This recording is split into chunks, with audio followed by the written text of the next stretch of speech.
we're gonna have, this is kind of cool. We're gonna do like the Joel Weinkoop show live. My guest, Joyce Meadows. She is, oh, there's a microphone. Thank you. And yeah, she's gonna come up here and we're gonna talk to her a little bit about the brain from Planet Arrows and other things. Why, thank you. I'll take the little crummy one. I'm going to bring Joyce up. Okay. All right. You want to give her an introduction? Yeah. Is she ready? I'll double check. Okay. Are you guys good? I'm not in your way or anything? So isn't that kind of cool? Okay. Sitting back, watching an old black and white movie from back in the day. For me, it was, I loved Ed Wood. So much the filmmaker, yes, was cool, but the movie made with Johnny Depp, that was awesome, telling the story. And it meant a lot to me because I know Conrad Brooks, so it was a lot of fun. But right now, Joyce Meadows is right here, so Joyce Meadows is going to come up. All right.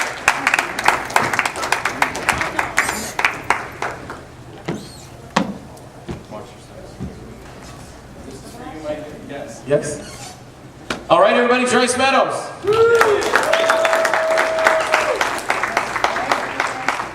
I'm going to give this to you and let you introduce yourself a little bit, talk a little bit, then I had some questions, then we're going to take some from the audience, if that's okay with you. Sure. Okay, I'll turn that over to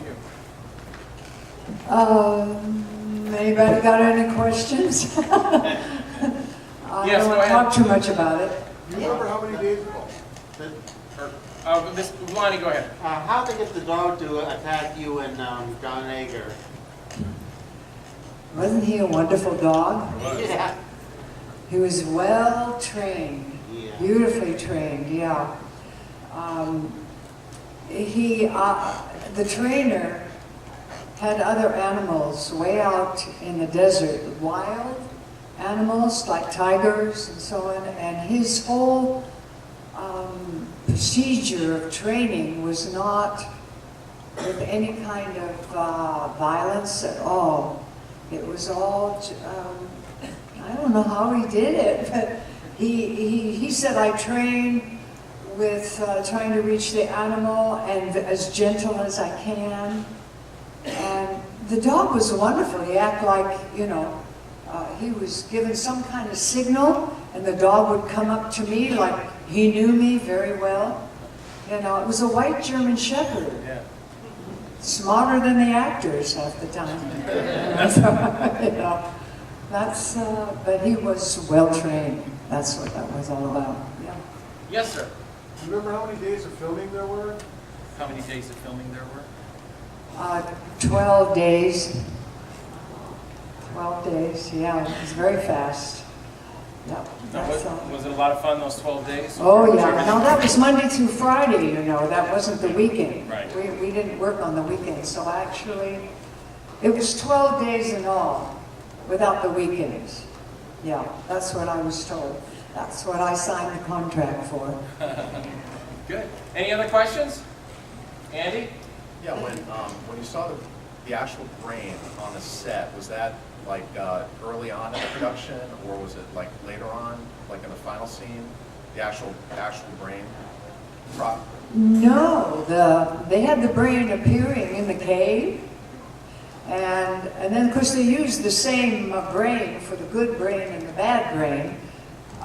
So wherever the brain had to be is where we saw it. Now, they didn't show us the brain at all in pre-production or anything. So the first time I saw it was in the cave, but it was there in the cave. They rigged it up so it would go in the cave. And so every time we saw the brain, it was actually there.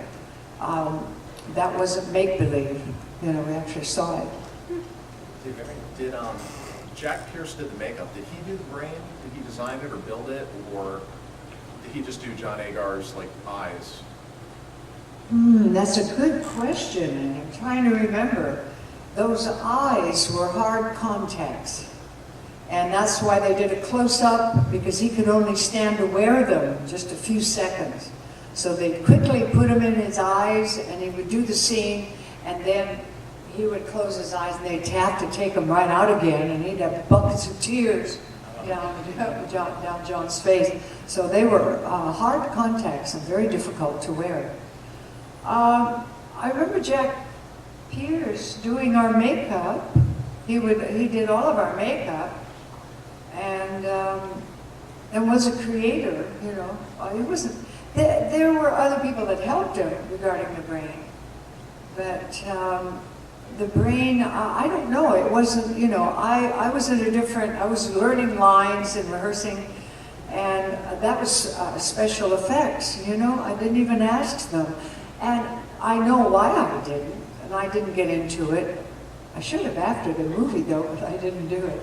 Is because I was building the characters, Sally Fields, and I didn't want to know all that technical stuff, nor did I want to see it. So when I saw it, it was an honest reaction, you know, to the brain. As I was, when I came on the set and started being Sally, you know. So, any other? George, you're so funny. It was Sally Fellon, not Sally Fields. Oh, yeah. Not Sally Fields. Yeah, Sally Fields is, you love me, you really love me! But I didn't want to say anything, because I'll be talking on my show or something, I'll go, what did I say? Did I say that? I didn't say that, did I? Yes, sir. Did you notice a difference in how he kissed when Brain was inside? Say it one more Sorry, time. guys, I'm unloading Was there a stuff. difference in the kiss with the brain inside? Was there a difference in the kiss when the brain took over the boyfriend? From the kiss when it wasn't taking over the boyfriend? Excuse me, hell yes. Are you kidding? Hell yeah! Oh yeah, John did a very good job. He did. He did a very. There were two different people kissing me when we had. I forgot there were so darn many kissing scenes. There's in a that. lot of kissing scenes. Oh my God. You know, I guess I was in love with the man, right? Now, and forgive me if you had said this earlier, but one of my questions I had was, did you audition for that? I remember you said someone saw you from a television show gave you part, but for Yeah. this movie, how was your audition? How was the audition? See, I'm doing it too. I do the words. The process for the audition. Tell us about that. Well, like I said, Jack was the lead cameraman on Man in the Challenge. I had a recurring role on that, and it was with George Nader. None of you were born then. And so Jack came and offered me the role because he had seen quite a bit of my work, and I didn't audition. Yeah, he put John and myself and Henry. He didn't audition anybody. He knew who he wanted, I guess, and he was the producer.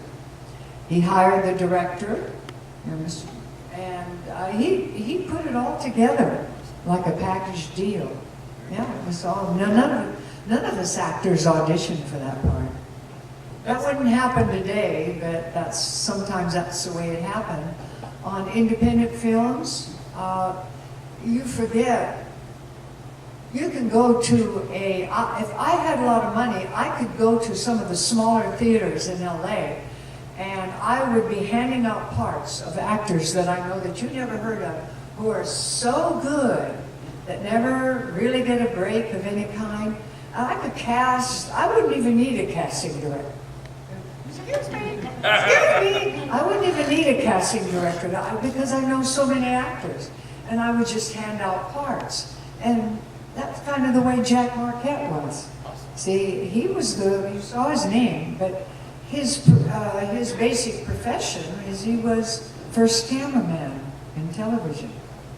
He's the one that, they had first and second camera people all the time.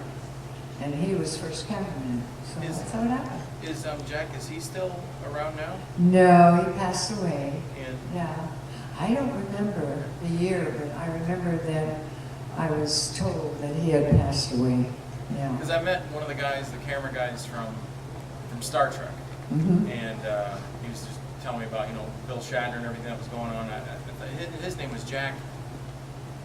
something like that, but I was wondering if that was the same. Yeah, no, that was a different person. That Different, was, yeah, yeah, that was okay. different. Because when I met Jack, he was in his early 50s Oh, okay. already. So, yeah. Okay. So he passed away, but I'm not sure. So, Well, were you a fan of science fiction movies before you took on the role of Oh, Sally? yeah. Oh, really? Tell us oh, about yeah. that one. Well, Like, did you see Them? Was Them before this? Them was before this, right? yeah, I think, Yeah, yeah. I think so, And yeah. the Thing, wasn't that before? Yeah. No, that was before. No, that was after. With James Arness, was that Yeah, after? that was after. But Them was... But Them was Them was, before. yeah, with the ants. A lot of my science fiction was reading. There was one of my favorites, and I don't know who the writer was because I was still in high school. I can't remember, but it was called Methuselah's Children. I should look that up on Google and see if I could find anything about it. It was a group of people who lived on Earth who never died. So they would have to move all over the Earth, all around, because they never died, they never got old. When people started to wonder about them, they'd suddenly disappear. Two would leave town, maybe they would live in a town, and little by little they'd have to leave town. And so the story goes is one day they were found out. And that's what the science fiction thing is all about, is they were found out. It was one of my favorite. Of course, one of my favorites today is Encounters of the Third Kind. I love. And a little on top of that is E.T. I have never stood in line for E.T. I mean, for a science fiction or any movie. We stood in line 2.5 hours to try and see E.T. And my favorite character in all science fiction movies is Yoda. Oh, yes. Frank Oz.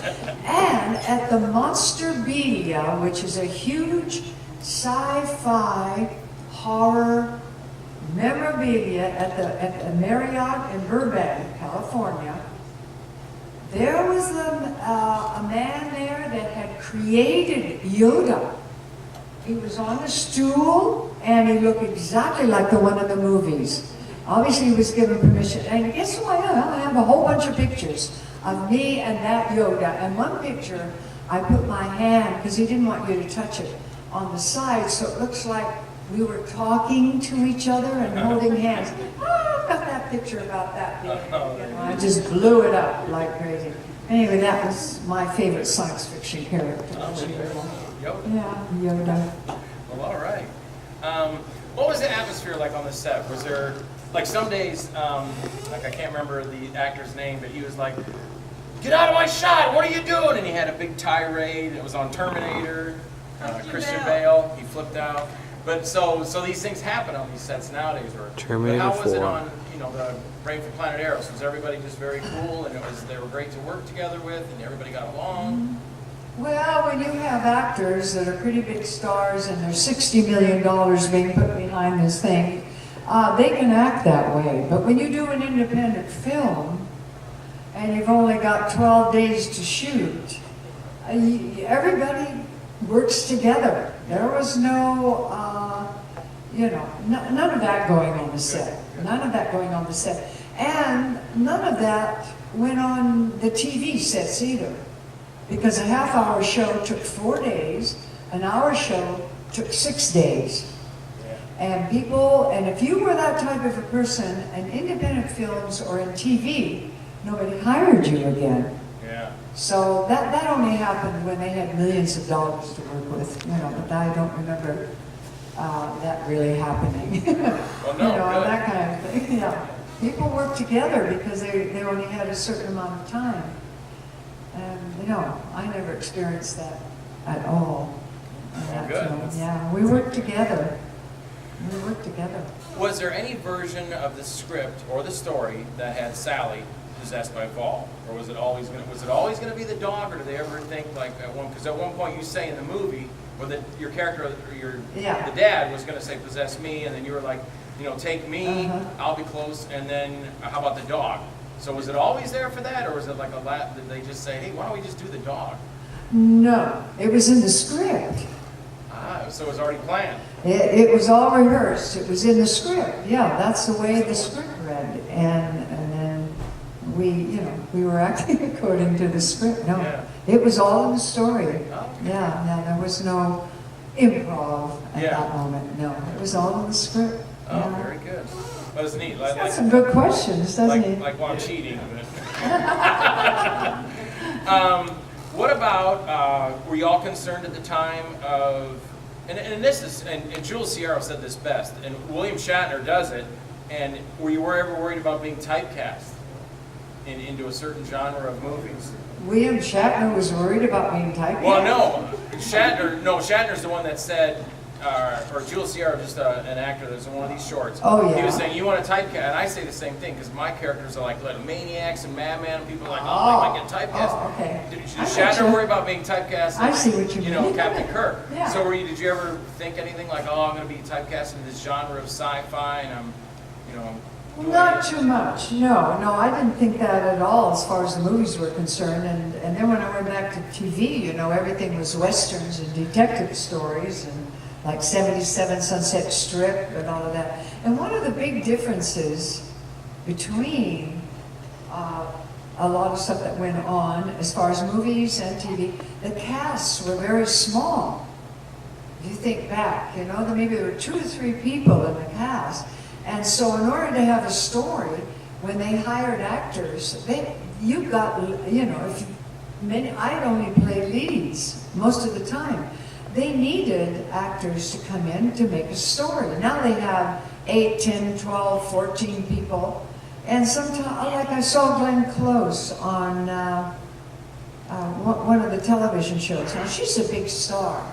She had one little scene, because there was 8 people in the show that they had to use. I mean, they're paying these people a lot of money, so they're going to use them. So people coming in from the outside sometimes don't get that big a role anymore like they used to, which was great. It was a great, learning experience for me and helped me very much as an actor, so. Is that the answer to it? Well, yeah, I mean, because and like you're saying, there is a lot of movies that still have, the star power. I'll pull up Arnold Schwarzenegger come in and take it over, but like Stallone did it with the Expendables, he's got everybody in there with him. So it's not one person going, okay, here's your cool lines for you. It's like Norris and Stallone and Dolph Lundgren and all these. It's spread out, so there's Yeah. So, but in that, that's very cool too. But it's kind of cool too when everything's kind of placed on your shoulders. Hey, you're doing this. Okay, now you're going to be in this scene. Now you're going to be in this scene. See, the stars could come out stronger in movies, but more than TV. Mhm. They had to, in order to have a story, you had to have a lot of people. And today, everything is shot, little vignettes everywhere. I swear, if anybody had a 3-page scene on most of the television today, it would be shocking, because they dart all around. Yeah. And so sometimes the movies take on that same genre. Mhm. They do that, I've noticed, yeah. Yep. But they're still the star. That Schwarzenegger is the star. Oh, absolutely, He's yeah. the star. Yeah. Yeah. It's just Everything when is they do around those, that. they'll do those like Expendables. They got Schwarzenegger's in there, Bruce Willis, they got all of them. So you're like, wow, and there's so much going on. But like you said too, when we're talking about this and our independent things and Expendables, and blowing things up all over the place. And you got Stallone that doesn't. When they were doing First Blood, he goes, they stopped in the middle of the shoot and they said, how are we going to do this part where you jump off the cliff? And Stallone said, you got the cameras going? They're like, yeah. And Stallone just runs and jumps off the cliff, crashes down through trees, rips his ribs apart. And I mean, have you ever wanted to do a part so bad that you just go ahead and hit me there? Let's make it look good. I know, right? I mean, some people had a lot of work, and sometimes the stars would do that, and they could get away with it. They would just jump in and do it. Steve McQueen was very bad at that. In The Great Escape, they had rehearsed. When he's on that motorcycle trying to get away and all those stunt motorcycle things, they rehearsed a stuntman for days, choreographing the whole thing and rehearsing it, and finally, and Steve watched it. So finally, when he was supposed to go into camera, or however it started, he kicks the stuntman off and jumps on it himself. And because they're filming it, and suddenly the director, he saw what was happening. And he said, cut, you know, and he yelled at Steve, but Steve wouldn't get off the motorcycle. He insisted that he said, I know how to ride this motorcycle and I'm going to do it. Well, and he got away with it because he was a star, you know, but that, he would do that.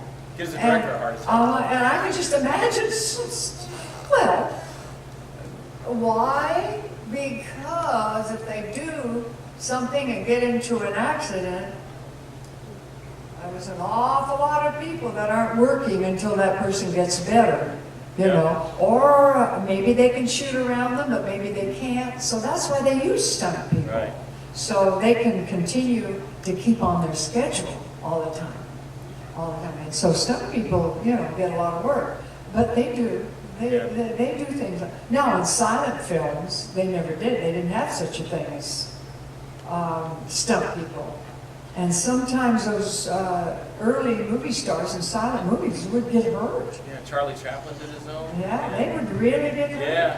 You know? Why am I forgetting this? Who's that? He swung. He's in the Swashbuckler movies. Yeah, Burt Lancaster. Yes, Flynn. Oh, Earl Did all Flynn. his own stuff too. He they were did. always like, we're off. He gets hurt. And He then he did. shut down. Yeah. And Burt Lancaster did all of his own stunts because he was a flying trapeze artist in a circus. Burt Lancaster was before he became a So he liked to do his own stunts too, you know. So. It's in your blood. You want to do it. I explained to one guy, I was telling him about we were working out a fight scene. He goes, well, I'm not afraid to do the fight scene, and I'll be okay. I go, dude, I said, you don't even understand. I said, it's not that I'm afraid you're going to hit me or I'm going to hit you, but let's say I hit you and knock you out and you're in the hospital for 4 days, then the whole movie's shut down. And then he goes, oh, I get it now. You know, that's why I think Sean Connery said it. I think he said, he goes, no, acting is for actors. Stunts are for stuntmen. So you have the ones that say, no, you're going to do this. I'm going to act. Most of the actors would cooperate, you know, and have stunt people. Yeah. It's like if I had to fall down the stairs and there was, you know, a big stairway, the stunt woman would go, you know, all the way down. And then when she was on the floor, before she got to the floor, they'd cut, and then I would be on the floor. And then they'd cut, and then all of a sudden I would be in the scene, and they would cut a close-up of me landing on the floor, or something like that, you know. But it was always the stunt person, and then you pick up right at the very end, you know, that sort of thing. Yeah. When you were shooting Joyce, there was any practical jokes on the set? Did the director like want to play anything, or between the actors, or any of you like, you know, this would be funny, put a can in there that you turn the screw up and the snakes come flying out, or just anything that was fun to have to... Sometimes that would go on, but not on the set. But you know, if I'm thinking, there was one thing that was not in the script, which was the practical joke. That I'm saying, Gore, where are you? Where are you? And Gore never came out. Well, they never told me Gore was never going to come out. Oh, okay, yeah. I wish I have the script at home. How did that end? It was like when Gore left, there was supposed to be another whole scene where John and I were and my father were at the end. Well, they didn't do that. They were right. We were still inside the, you know, the place where they did their experiments. And he said, we're going to change it. We're going to have the dog come in and Gore come out of the dog. And you tell, you know, that way you can explain to John. Okay. Well, I thought, oh, that's a good ending like that, you know. And then whatever, you know, that'd be a good ending when Gore is there. And I said, but Gore doesn't, it's not in the script. Gore doesn't have any dialogue. Well, we'll put some dialogue in, the voiceover guy who played Gore, you know. They had it all set up. So I'm really there saying, doing the lines they gave me. Gore, you know, come on, you know, Gore. And so that was filmed, and they played that. That was a joke on me, you know, but that they stuck. Only I didn't That's know what you're saying, it. that to the dog, right? Yeah. You're going, Gore, And come I'm out, trying to say, explain the come out, situation. come out, explain the situation. And of course, when they said cut, oh, that was good, you know, and so on. And I go, Yeah, but there was no gore. What happened, you know? The joke went right over my head. I thought there was some mistake, you know, of the special effects or something. But, so that got right in the script, you know. I remember that silly things that went on while we were having lunch breaks and stuff like that. You don't want to hear about that. Well, my wife caught something that she pointed out to me, and I thought it was funny, because this happens in every movie. One of the greatest ones with a Western they shot, and the guys are standing out there with their horses and everything, kind of like Bonanza or whatever. The strings? And, what's that? The strings? Not the strings. The strings, you know, you see that still. But a plane flew by in the background, and the director just said, let it go, no one will notice. Ed Wood would always say that. No one's going to notice the graves tip over in the graveyard. But when you all were arriving, your father and you were arriving at the mountainside, the purse was hanging on the outside of the car on the mirror as you pulled up, and I said, and when my wife told me that, I said, you know what, they probably did that 30, 40 times, and Joyce is like, I'm going to hang this purse here, and let's just get on with it. And all of a sudden it was, get back in the car, drive up, and there's the purse hanging up there. The problem with that is they didn't have a script girl person. Mostly it was a girl in those days. To be sure the scenes would be matched. I have to be honest about that. And so the assistant director was also the coordinator to make sure. And he goofed.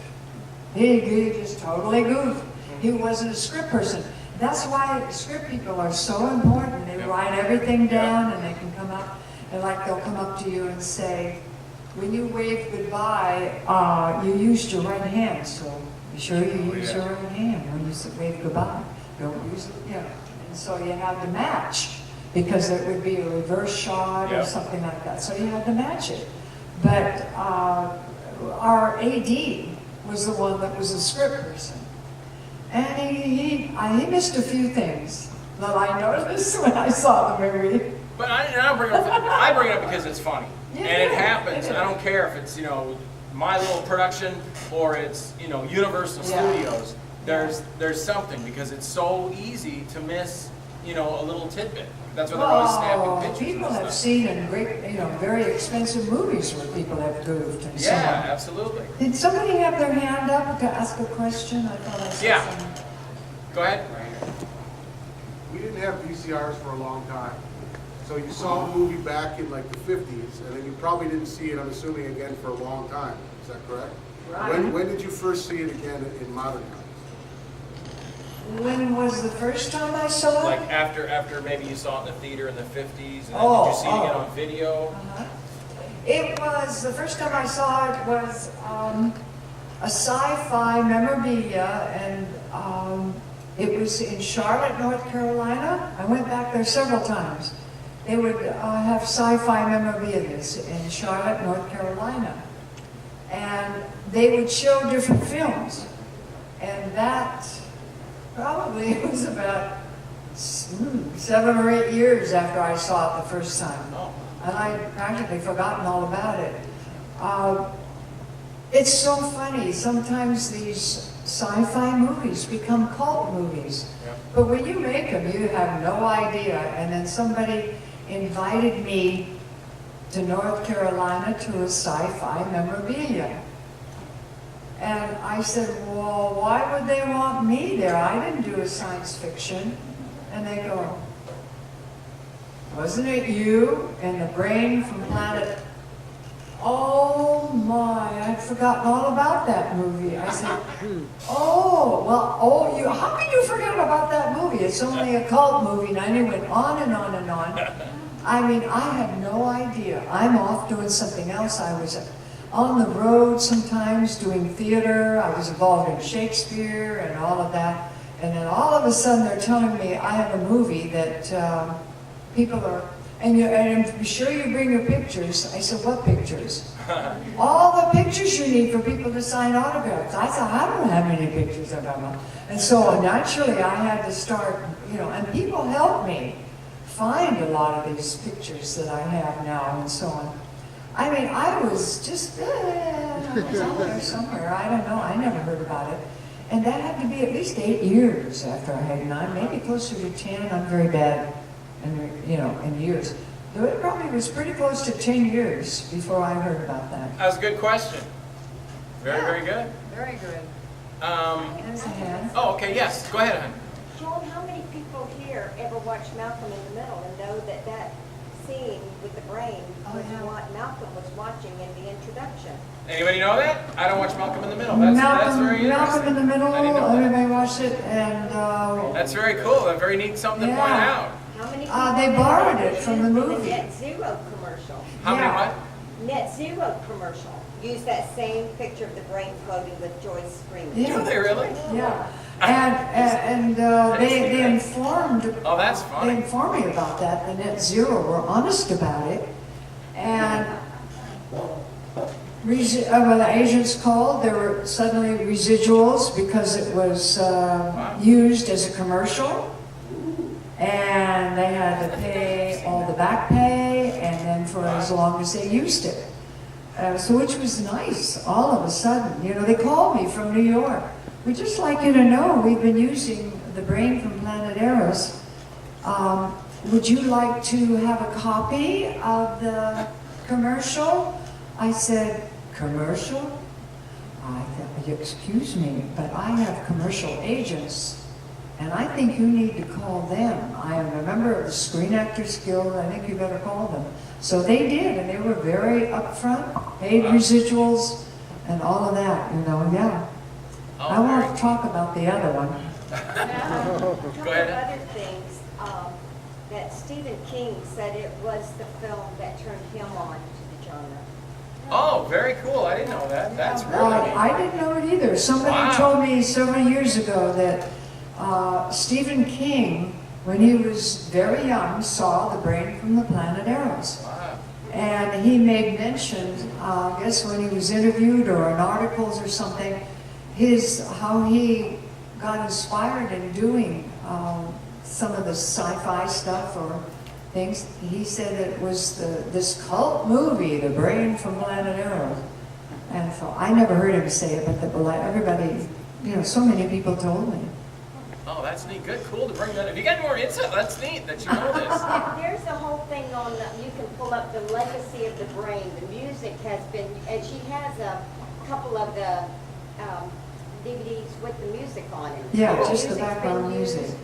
I believe they said that's the first time that the topic of an alien taking over a human's brain Oh, neat. was used, but it's been used repeatedly Yeah. after that. Yeah, like a forerunner to not just seeing Stephen Yeah. King, but a lot of movies, that's like the That same forerunner.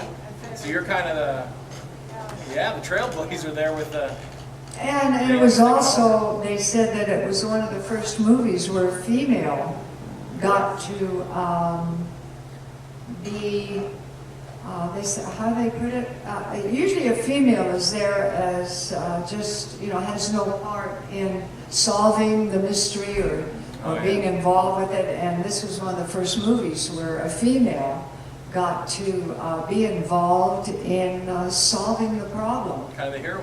Yeah, the hero, yeah. It's females weren't playing the hero in a lot of movies and also science fiction movies. So they said that kind of started. And what's that one that the alien? Oh boy, was she a Sigourney hero? Weaver? Yeah, Sigourney Yeah. Weaver. God, yeah, that was a hero in big time. Yeah. When Joyce, when you first read the script, when they said we want you for this movie, and you're like, cool, I'm going to do a movie, and did they give you the script, and were you looking it over, going, what? An alien and he's going to take, and he goes in the. Was there anything like that, or were you just like, this looks really cool? If I hadn't been somewhat of a fan, with sci-fi and all of that, and I probably wouldn't have done that. But my whole attitude was, ooh, that's a different idea. It was cool, because I was a fan. When I was a little girl, I grew up in Canada, outside of Calgary, on the bald-headed prairie out there, and at night, you could see the stars. We had no electricity out on the farm where I lived at that time. And I would always have this conversation with God about heaven. Very confused. How can all these people be in, like I'm 5, 6 years old at that time. I remember that. And I was sitting out on the back porch because that always fascinated me about astrology. I didn't know that was the name at that time, but I've always been fascinated with astrology. So my answer, or I figured it out, and I thanked God for it because I thought it was he was telling me, okay, you see up in the sky, people that are really bad will go to a planet, and then people that are kind of good will go to this planet, and if you're very, very good, you get to go to that planet, and all that kind of stuff. See, I was already sci-fiing out there without my even knowing it, blaming it on God at the time. And that was his answer. That satisfied a little 5.5-year-old with where was heaven, or trying to figure out how all those people could be in one place.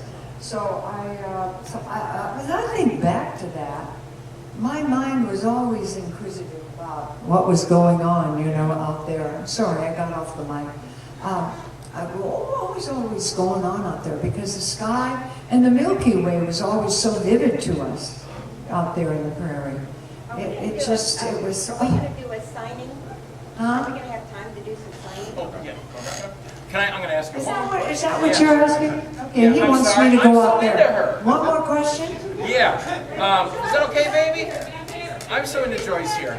What? There's somebody in the bathroom who really wants to ask a question. Oh, give me a question. Well, that's okay too. First of all, we really want to thank you. Oh, you're certainly welcome. Oh, thank you so much. You know, this is a fundraiser, and I think it's so important to keep this alive over here. Keep this alive. Should we take Joyce? We're going to walk Joyce down and then? Do you have a question? Yeah, another question. Yes, yes. Yes. You've already addressed this, but I was going to ask you about the character, Sally, and I think you did a terrific job of explaining the rather abrupt happy ending, which by steps, which is not unusual in this kind of a movie that would become a cult movie, by steps the problem that the scientist would have of explaining that he had killed all those people, but it was because an alien that nobody else had seen except his close relatives had possessed him. It just neatly bysteps that with the farewell happy kiss. But what I liked about the movie, I think the abrupt ending is what you do in that kind of movie where you can't solve the problem for the hero, so you just don't think about it. But the heroine is, as you noted, amazingly strong within the context of 1950s SF women. She is not only, she does not collapse, she goes looking for answers, leading her father along, which is almost unheard of, and then she leaves the clue to save the world. And it's a remarkable thing, and I think it's been somewhat understudied. I know. Your character, I think, should be more lauded in the history of women in speculative film. So, thank you. I know, that was great. However, there was that one little part, and I forgot about it. I'm sitting back there. Well, what I really want is a dishwasher. Dishwasher? What is that? You know, I mean, that line, remember it was in the movie. I forgot that was in the movie, and I'm laughing. A dishwasher? Is that what she really wanted? I know, that was in the script. That was in the script, so I had to say it. And I remember back then thinking, why a dishwasher? You know, because my character Sally wasn't somebody who would want. I disagreed with the writer at the time. However, I had to go along. You know, you can't tell the writer to change his mind. You know, so. That was one of my questions on here. I was going to say, did anything come up in the script where you go, come on? Yeah, come on. Well, that was it. That was it? That was one. That was probably the only one I can remember. I don't think there was any other. But I thought, that's not Sally, a dishwasher, you know. And even now, today, when I'm back there and I heard the line, I go, no, I was reminded of it again. But, yeah, everything you said is right, you know, that Very was good, very good. It's really, yeah. Thank Yeah, you. give it up for Joyce. Thank you. And thank you for all of you being here and supporting Do we have any more quick Tampa Picture questions? Show. Give it to me. I have a two-part question. Okay. One, where was it shot, the location? Was it in Nevada? No. Well, the house was a house that we rented, that we got within the strip. Right. The cave is, it was the Bronson Cave, and a lot of people have shot in that cave, and it was in the Hollywood Hills. Really? Oh yeah, right up there in all those expensive homes. Batman shot there? And how long The was back the cave? shooting Cool. days? She said 12 days. No, how long were the days? Oh, how long were the days? How many hours? Just 10-hour days? Oh yeah. The days could be very long, and I didn't mind, and nobody else minded, and so, but we could have, the days were at least 12 hours. And union rules, you can do that at that time. And you had to give them an hour for lunch, but they could be 12 hours of working, yeah. Any other questions before we're going to take Joyce out front where you can meet her and buy some of her pictures? And what else do you have out there, Joyce? I saw a lot of pictures. A lot of pictures, A lot of pretty pictures. from not just the movie, but other things too, yeah. Yes, so we want to take Joyce out front, so everybody follow Joyce out and come meet her and come see her table.